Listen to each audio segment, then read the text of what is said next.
start, I tell you a little bit. Oh, I've got so much rubbish everywhere. Thank goodness you can't see the room we're in. I'll explain a little bit why we're doing a live tonight.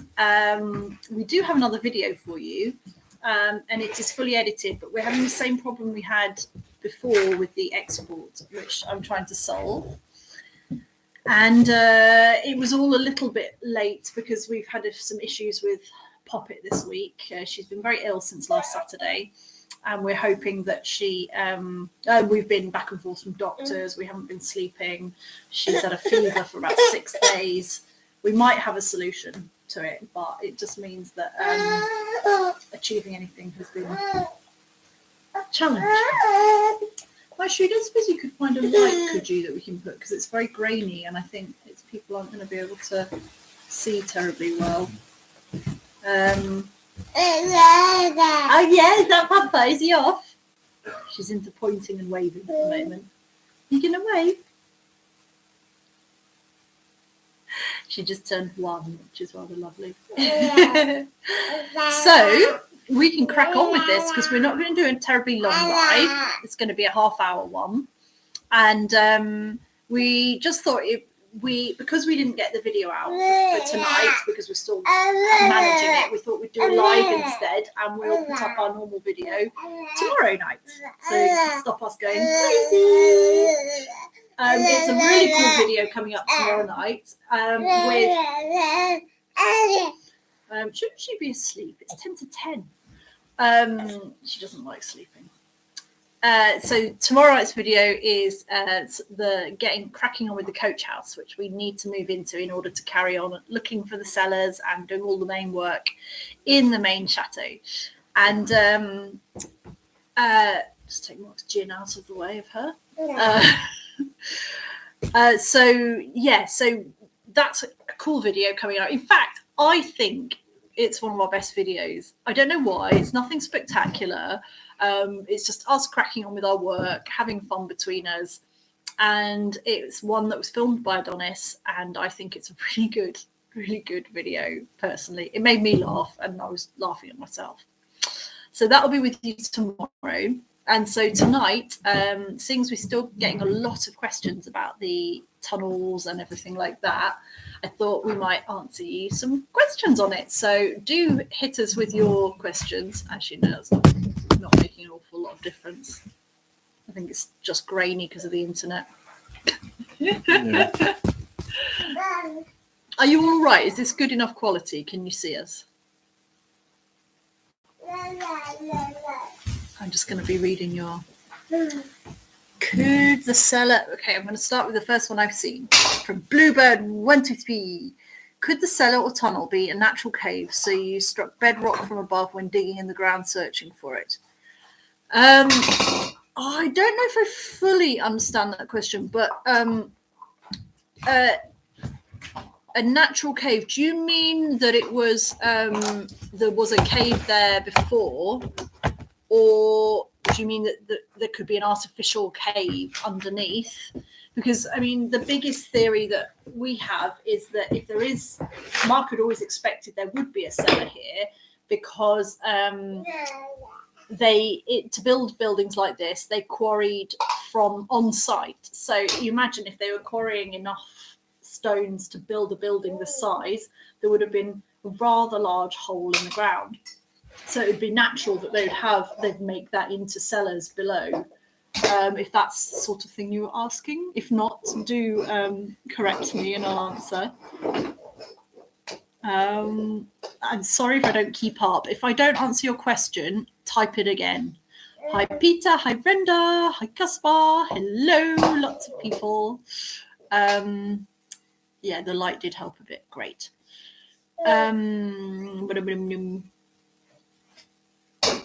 I see, Bluebird 123. You're saying there could have been a cave here before. I think it's unlikely because it was built on for its fortification purposes, wasn't it? And also it's granitic bedrock, so you usually don't get natural caves in granite.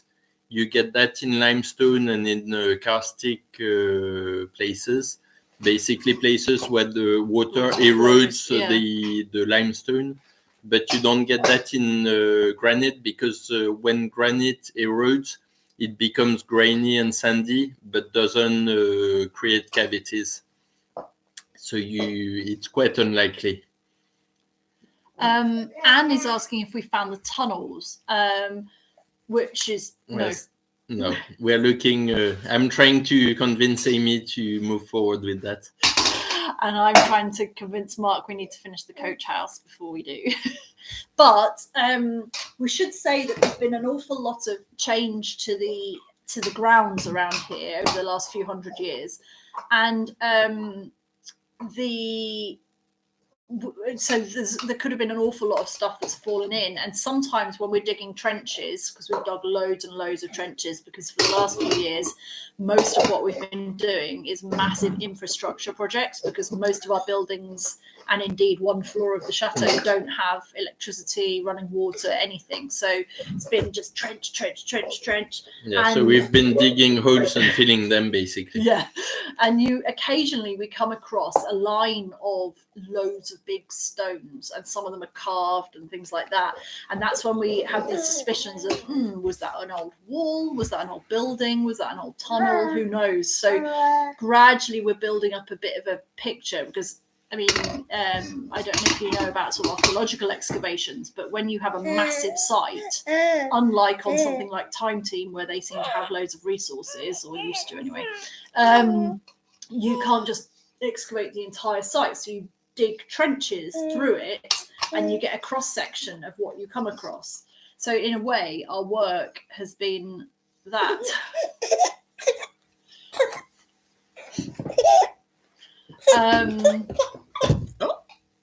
Oh, baby bird. So where are we? Vicky keeps getting cut off. I hope nobody else is. I hope you're.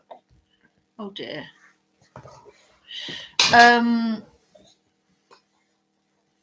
Sharon's asking about radar stuff. So we did answer that in the recent video I did for last week about geophysical imaging techniques.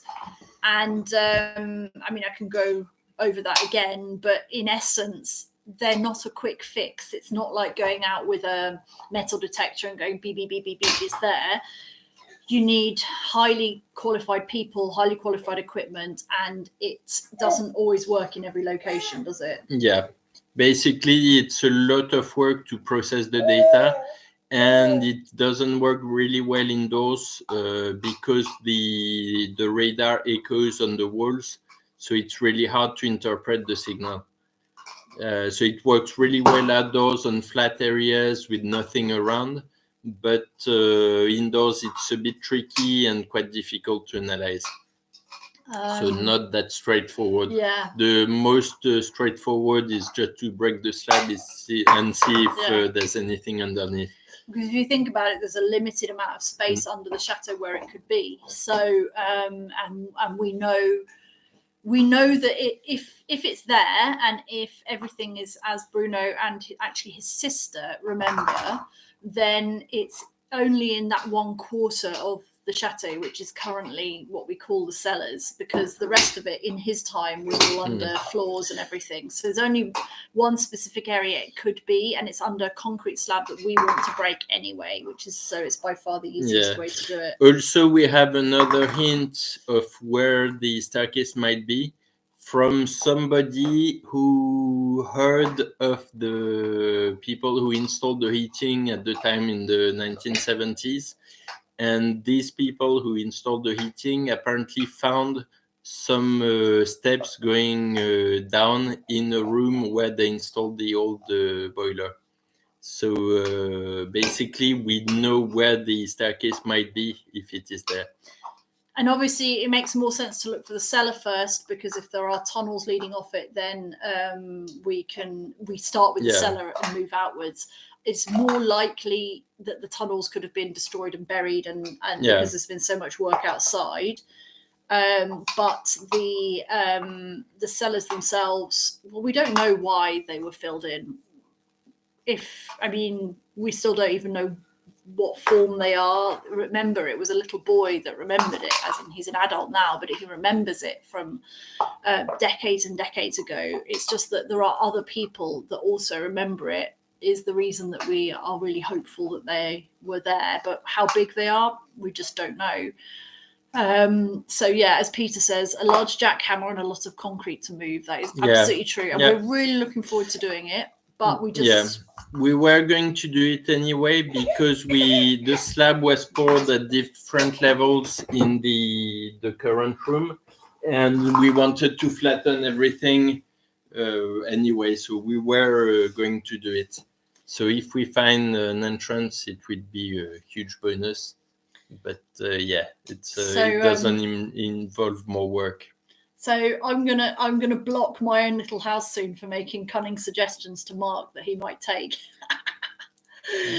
I don't know your name, I'm afraid. She says, can we seal the cellar off with plastic to keep the dust out of the rest of the house? That way we can stay in the chateau. Yeah, I'm sure we can. Yeah. Suggested it.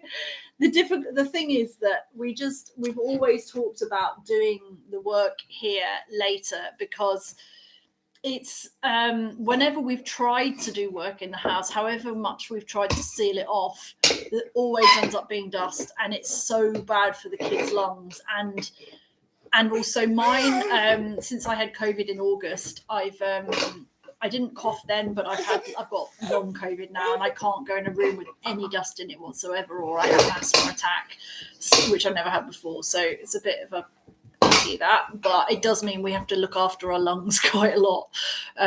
So yeah. Nikki! So I saw a question about my sandals.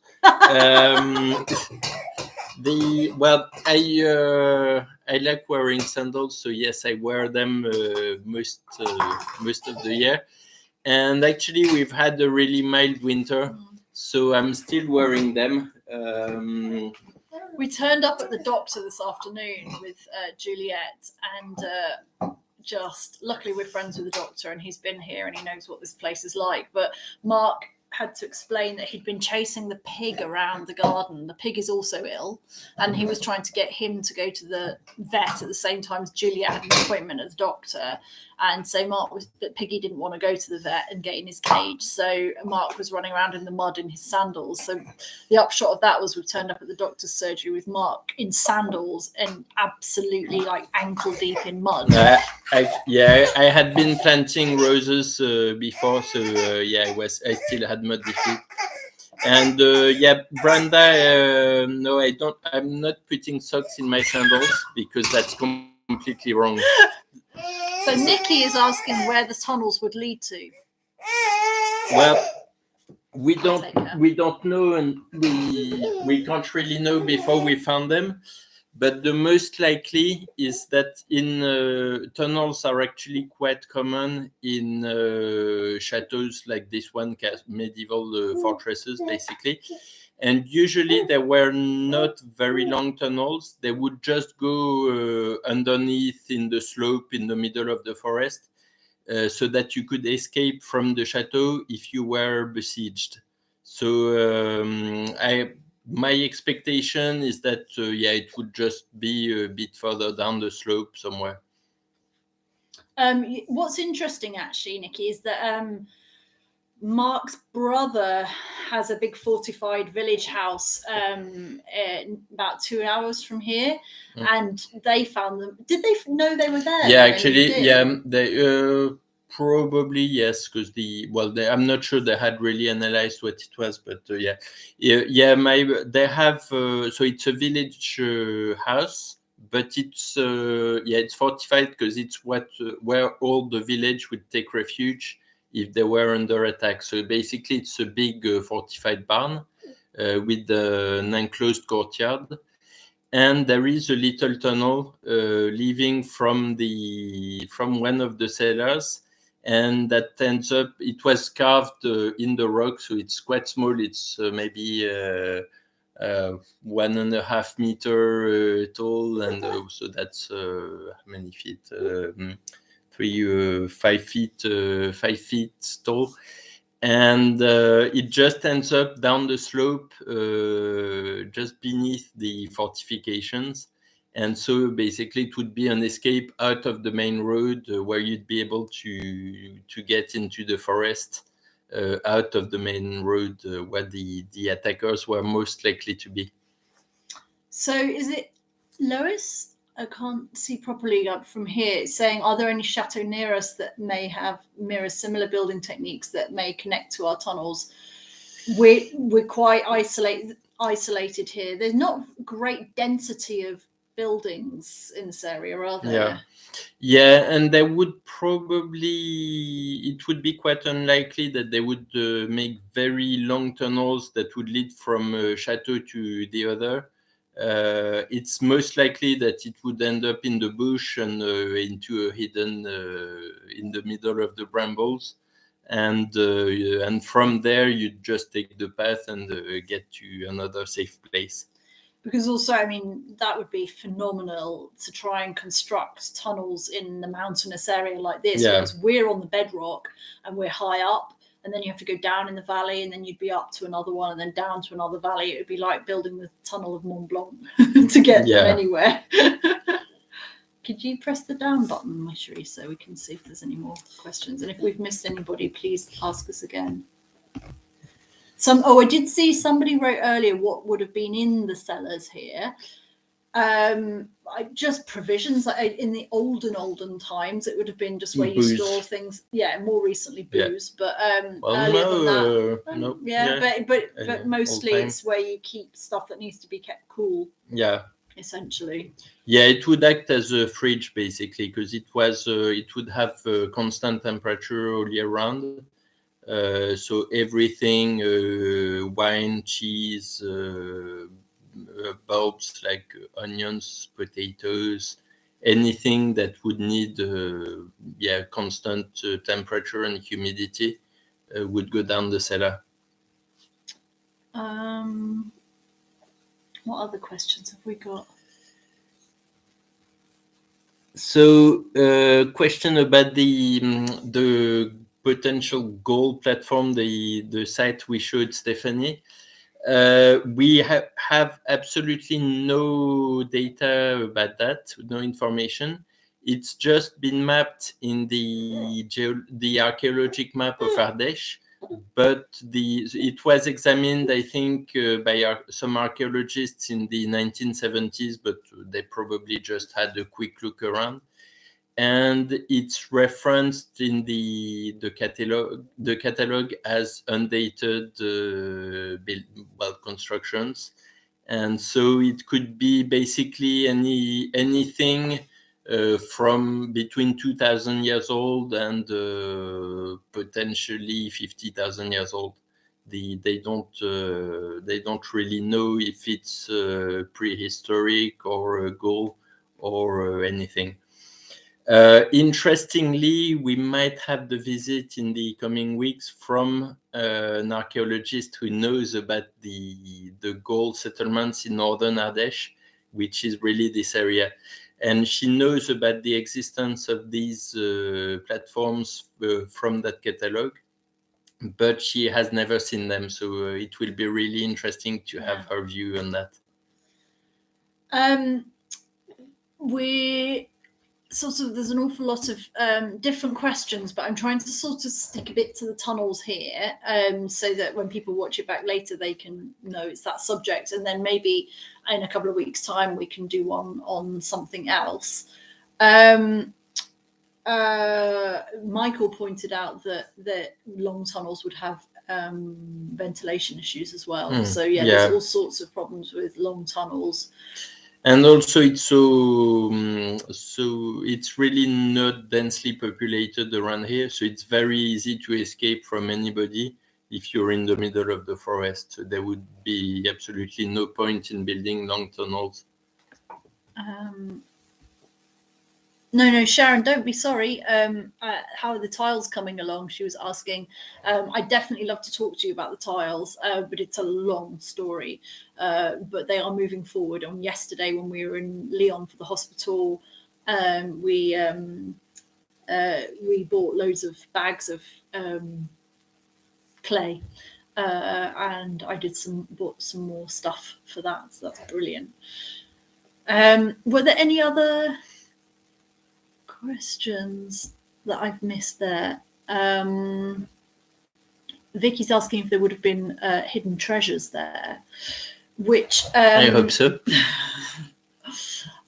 I think it's unlikely. I think if you're going to, the only time you would discover something hidden, like hidden treasure in something that's been blocked up, is if there was an accident that caused the blockage. So, i.e., people couldn't get in to get out what was in there, or someone died. No, actually sometimes it's not that rare that some people would hide a few coins or things like that. Yeah, but and not actually, like major treasure. Actually, in a village, the next village around here, in one of the village house, some workers who were renovating the house found gold coins worth about 200,000 euros hidden behind the stone in the wall, and that's in a village, 20 minutes from here. So basically, next village. Lawrence here. And obviously the stonemason who found it is a nephew of somebody we know in the village. So it is not unlikely that there's something somewhere. Yeah, but also though it has been fairly well lived in for a very long time, and a lot of work's been done here, and a lot of buildings have been demolished. Somebody said earlier about how extensively we're going to survey and do archaeology on everything here. I mean, it's our preference to do quite a lot, but there's been a huge amount of destruction, hasn't there? Yeah, basically what we're doing is that when we know roughly where the old buildings were, because we have the Napoleonic map from 1836, and so we know which buildings were there and were demolished since then. We know roughly where the old walls were as well, which means that whenever we dig a trench, we are being really careful, extra careful, at the places where we know there might be something. So, for instance, one of the latest work we did in the garden that we actually didn't really show on video was we excavated a manure cistern from the 1950s that had been backfilled, and we're reusing it to store rainwater from a roof.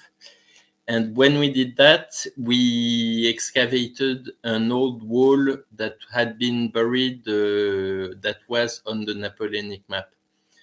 So basically, we know that if we carry on a bit further along this wall, we might find the remains of an old small building that was on the Napoleonic map that's not there anymore. So when I dig around there with the digger, I'm really careful not to disturb the land too much, so that if I find stones or something like that, we can dig more carefully and try to find the outline of the building. There's a couple of interesting questions coming up. Sharon just asked one, which how large is the area we're going to jackhammer up? And have you heard of any Knight Templar in your area? So it's a good question, actually. We haven't shown a lot about the exact area we're going to dig in. Because it's covered with junk mostly. But to give you an idea of the size, how big is that part of the... It's not very big, actually. The place where we have the slab is probably about 3 meters by 4, or something like that. Which is so like 10 feet by 12 feet, something like that. It's because there's always the possibility it could be in under the other slab, which is a little bigger. But and they're thicker. Not. Oh my goodness, they're so thick. Yeah, but anyway, we want to break everything so we can level the floor everywhere. So we are getting rid of the cement slab, and instead we will pour a limecrete slab, which is more breathy and will regulate the humidity. of the cellar a bit better. Casper was asking what Juliet was doing. He asked if she was sleeping. Not really, no. Not a chance. And yes, we do have a chapel on the property. I think we've showed it on a few past videos, and you showed it on Instagram as well. It's a very, very pretty 17th century chapel, which has its own building. So it's an outbuilding on the property. It's really, really pretty. And we hope to do some work there at some point as well, too, because we know there are some wall paintings on the vault that have been hidden behind an ugly plaster and things like that. There was an interesting question, two more questions. I'm trying to keep them in my head when I read them. One, there's sort of two questions that mold into one about whether there are laws and restrictions on doing our own excavations, and another one about whether we would report what we found. Now, theoretically, yes, in France, you cannot do your own archaeological excavations. And that's to stop people completely ballsing up really nice sites. We are working with an archaeology department at a university as well. And I'm obviously an archaeologist, or was, and so we're pretty careful about stuff. Everything we've done so far has been work on the building or the estate, which is not prohibited. If we were to find something phenomenal, like of significant historical interest, we obviously would have to have that excavated properly.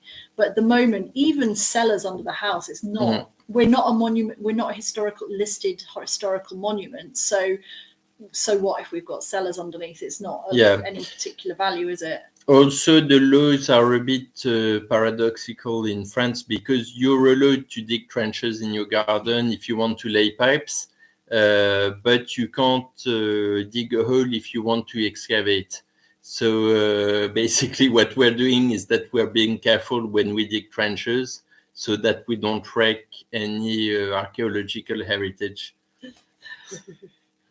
And we would declare anything of historical value, absolutely, because we feel quite strongly about stuff like that. There was another question about whether there was Knights Templar or Masonic connections of this chateau. It's not really the area.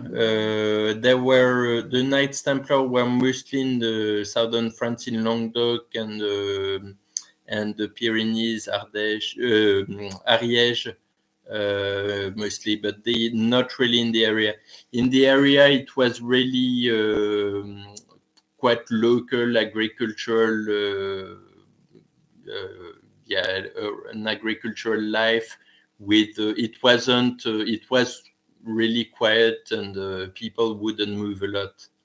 So it was a very big place during the wars of religion, but it wasn't really a hotspot for political or for very how would you say, a big prestigious kind of. Yeah. So it's actually one of the reasons there are loads of fabulous buildings like this in this area. We're not even the only one in the village that's big like this. So what was I going to say? Oh yeah, and the reason that we haven't ended up with all of them destroyed and building up the 19th century ones, which is what happened in a lot of places. I don't know if any of you are familiar with Erin and JB's place in Chateau de Bourneau. They're quite very popular on Instagram. You will have seen them, and they were on the same TV show as us. And they have a medieval moat and medieval tower just as the remains. But in the late 19th century, the whole place was bulldozed. Well, not with a bulldozer, because they didn't have them then. And rebuilt with a 19th century one, which is absolutely beautiful, but has no more than 130 odd years of history in it, and a bit like Dick and Angel's one. These are relatively modern chateaux. and they have their beauty, but the shame for a lot of chateau owners is that a lot of old buildings were demolished because they were within reach of powerful people who had money in cities. So people in Paris or in Lyon or places where there was a lot of money going on would buy up these old chateaux, demolish them and build up a holiday home essentially. And around here that didn't happen very much because it wasn't important and it was very poor. Because it was too far from anything else as well. Because we're still 45 minutes from the nearest supermarket. Like still now in the car. So which, I mean, yes, if you're in the US you might have that situation where you've got big open tracts of space, but in Europe it's not very common. It's still actually quite difficult to get here, as Nikki will testify. She nearly had a heart attack the first time she came here on the roads, and and Philip and Stephanie I think got quite car sick getting here at these winding mountain roads. I kept getting these texts from Philip saying, "Got to wind the window down." So Judy's asking what's still to be done to move into the coach house. A few things. A few things, and you'll see some of that coming up on the next video that we're putting up tomorrow. We have one of the big obstacles is finishing the sewage system that it'll feed into. Then we need bathrooms, and after that it's fairly superficial decorating stuff, which shouldn't take too long and also isn't prohibitive for being actually living in there. So we've got Stefan, the plumber's, the heating engineer, has been coming doing some work to connect up the fabulous wood chip heating system. So when we're in there, we'll have heated floors, which will be amazing. Sean saying that it's amazing that an estate like this isn't a historical monument. But the thing is that they are actually really common around here. Yeah. And in each village nearby, you have at least one or two chateaus like ours. Because it was such a fighty area, everyone was fighting all the time, so they needed to defend themselves. There is actually a chateau that I found actually prettier than ours in the next village. That was it's the most beautiful 17th century castle, Rosières, in Colombier-le-Vieux. And overlooking a valley, and it's a really, really beautiful one. And there's one we went on holiday to when I was pregnant with Clement for the weekend, about half an hour from here. Oh, it's the most beautifully restored building and these incredible vaults. I mean, like here, but bigger. Yeah, but nicer, actually. I mean, really, we bought this place for the land more than the chateau. I mean, the chateau itself has grown on us as we've lived in it. The incredible history of it and the warmth of it and the feeling inside. Everybody who comes here says it feels like a home and it feels warm, and which you don't think. You think it's going to be some big cold damp thing, but so it really has grown on us, this. My baby's asleep. Oh, weaker. Good. That won't last long. If any of the recent nights or anything to go by. More questions about cellars and tunnels. Anybody? So about Sharon saying, was there any paperwork about the chateau that came when we bought the chateau? There was hardly anything, just one page of history that had been written by a local historian in the early 70s. I just had an idea. Oh. You carry on and I'll tell when it's appropriate. But we were really, well, I did quite a lot of research, and I was very lucky to find some papers coming up on auction in Lyon. So somebody was dripping old manuscripts at auction sales. And I started bidding on them, and I was trying to get to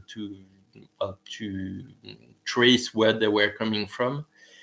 And eventually, the auctioneer agreed to basically to tell me where they were from, and we were able to to agree on a sale of a lot of paperwork that came from the archives of the chateau. So we've even though we didn't get all the lots that came on auction, because some of them were they were bought by somebody else, we still have a very big amount of documents that need analyzing and that come from the chateau. So tell them the most interesting document we found so far in that lot. Yeah, one of the best documents was the inventory of the furniture of the house in 1656, which tells in each room which piece of furniture there was and everything. So it's really, really interesting. And guess what I've just had a thought about? If the cellars are mentioned on it, yeah.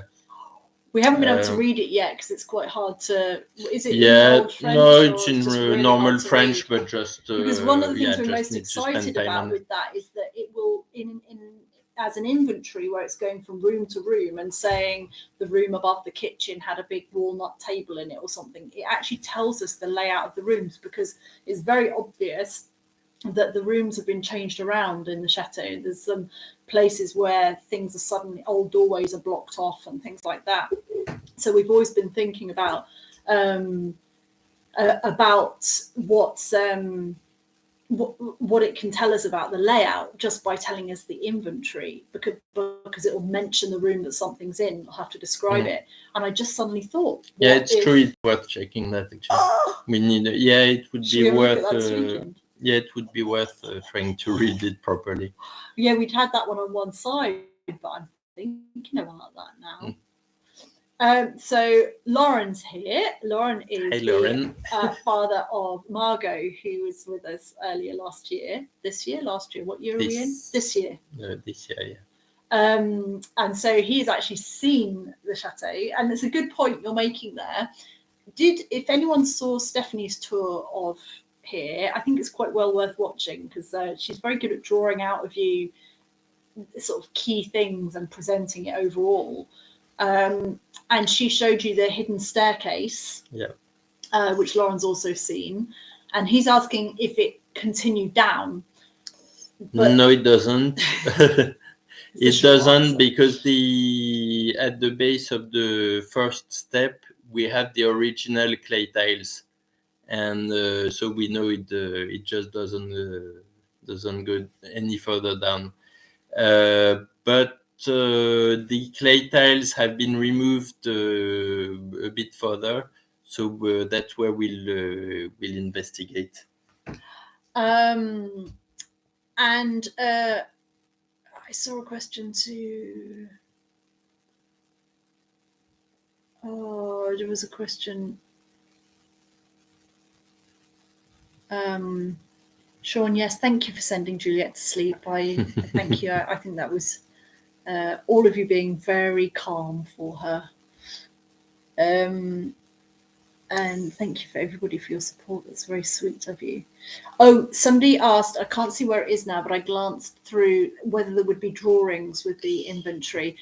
Sadly, not the sort of thing they would do, really, is it? It's all about value, the reason they would do it. No, it was mostly a notarized act. So they would say, there was a walnut table that had hardly any value.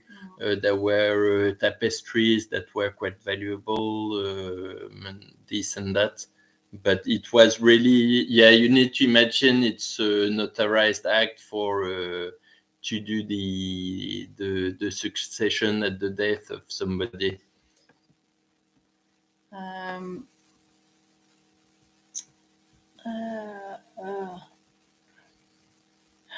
Sharon hopes that our tunnels are filled with gold. be that good, would be wouldn't it? good, but Unlikely, sadly. What I'm quite hoping is there's nothing sinister in there. We know of, I won't tell you which, but there is a chateau where they found a ghosts? body. Oh yeah, that one. Yeah, I don't think they've ever. I mean, it was Under a statue. obviously investigated by the police and everything, and it was a historic body, but not a nice story, that one. But here, somebody was murdered to gain control of this place. Yeah, but not here. Not on site. It was, it happened in the next village. Yeah. Oh, did it? Where it was the in a place near Bouchieu-le-Roi. So you actually know where it happened? Yeah. It was somebody wanted to inherit the place and murdered his aunt, but he was caught and imprisoned on the the Chateau d'If, which is it's a prison on an island near Marseille, where the Iron Mask was imprisoned. And actually, the funny thing is that the dates would coincide. So he might have been a roommate of the Iron Mask. Yeah. So, well, maybe not a roommate, because I think the Iron Mask was kept aside. But they would have been there at the same time. So a couple of questions here about whether we can do an absolutely full and very detailed tour of the layout of the inside of our house and drawings. We answer that question quite a lot. The short answer is no. The medium answer is we don't want to get burgled. And the long answer is we'll show you most of the chateau in individual parts, but there is quite a big track record of robbers targeting people who are present on the internet because they show too much of the insides of their homes. Not that we've got anything of mega value in here, but we are quite isolated. We do have little kids, and we don't really want to show the absolute everything, the way everything interconnects. It's a very lived-in chateau. It's not sort of a holiday one we rent out, so it's a private chateau, and we're really happy to share so much of it with you, but we just have to be a little bit careful. And you can imagine that just by limiting it to showing individual rooms, I know it's frustrating because you want to put it together in your head where everything is, but there's a limit to what we can really safely share, because if we were to start drawing out how everything works, you imagine somebody can just work out which door to get in, which window to get in, where to go, where might be the stuff to nick, because otherwise it's quite daunting to know where to start if you're looking at it from the outside. But showing every detail of the inside would not be sensible. And it does happen. A lot of celebrities, I know we're not celebrities, but a lot of celebrities do get burgled because of what they show on the internet.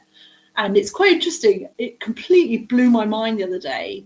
We were on the phone to Mark's sister, and to Mark's family, we're like these big internet sensations because we've got so many followers.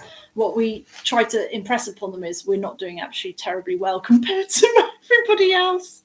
But still, Stephanie's video the other day, our video with Stephanie in it, got nearly 50,000 views. And as she pointed out, it's like a football stadium's worth of people. That's incredible. It's very humbling that many people want to watch what goes on here. But it is a lot of people, and you can't control who sees it. So that's the long answer. Hello, everybody. Is Mark's beard in support of Movember?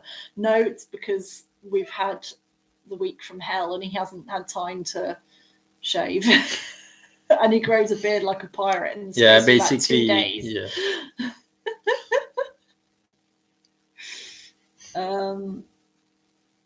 Casper, don't worry about asking for the layout. I totally get why you want, and the thing is, we're so used to seeing sort of national trust properties or whatever the equivalent is in your country, where people, historic properties are open to the public and people can go around and see it for themselves. It's just that we're not like that. It's kind of a slightly different world that we want to share our history with you. And I totally get why you want to see the layout. If someone were to come here properly, of course we would show them. It's just we're minimizing the risk by not showing 50,000 people exactly how to walk around our house.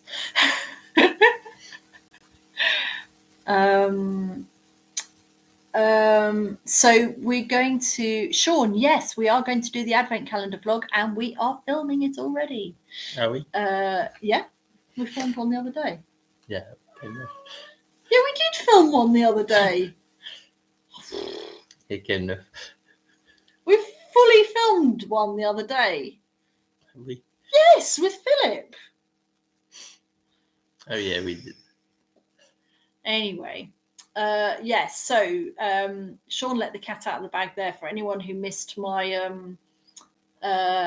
my live the other night, we've got a very special project coming up for the Christmas, for the month of December, involving showing you more of our chateau, and hopefully we'll be able to make an announcement about it very soon, because it's coming up in about a week. Right,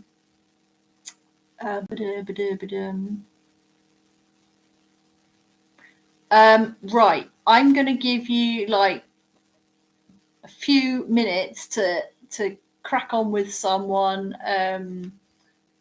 Oh yeah, the live where I never got to drink the whiskey.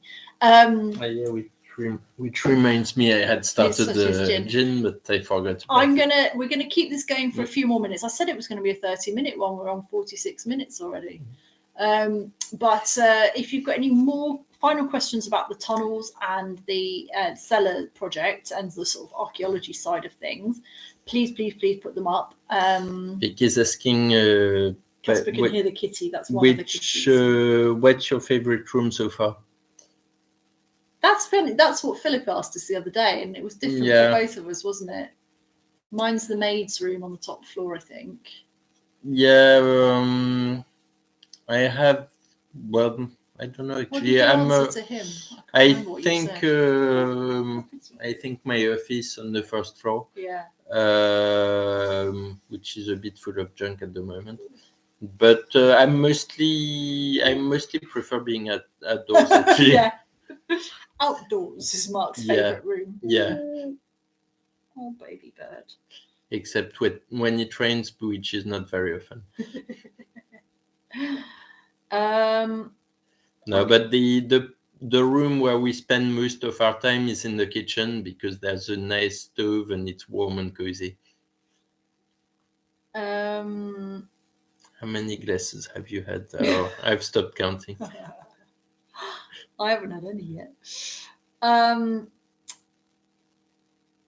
These questions about Mark's alcoholic beverages are not about the tunnels and the cellars. Mm-hmm. Get it together, people. Will we use cellar and tunnels for wine? Yeah, that's basically why he wants to find it. That's the main aim, because actually we do like wine. And the problem is that as our current cellar is on the ground floor, the temperature varies a lot between winter and summer, so it fluctuates between 10 Celsius and 22, which is really not good for storing wine long term. Yeah. Which means we need to drink our wine quickly, but we can't keep it. So apparently Chateau Bluebird 123 says Chateau Lalonde discovered an underground heating system for their chapel large enough to climb into through a hatch. Could we have one that might connect to a tunnel? I'm not sure that the area was sophisticated enough to have that kind of things. It is quite a rustic area, and buildings were mostly very functional. So there weren't really fancy devices like that. It was mostly about getting water, getting heat by, you would just stand by the fireplace, and that was it really. There were no really fancy things around, and that was it. Yeah. Well, I think I'm going to draw this to a close before everybody is too drunk. not here, you lot. All this talk of wine. What grape will we be growing? That's a whole lot. We're going to do another live on the wine at some point. And Sharon says that congratulations on what we've done. Look forward to seeing what's next. I know that if there's tunnels, you will find them. I know that too. And in fact, because Mark will not stop until they're found. And the biggest worry I have is he's going to destroy the entire place in the process. And I'll just wait till Amy's not here. I'll send her shopping. Right. Thank you for joining us, you lovely rabble. And we will be putting up a video tomorrow evening if I can get the computer to work and download and export the blooming video. It's quite a funny one. I've laughed every time I saw it. I haven't seen it, but Amy said it was funny. Mostly laughing at my own expense in it. There's some it's just some serious funny bits screaming actually on my part.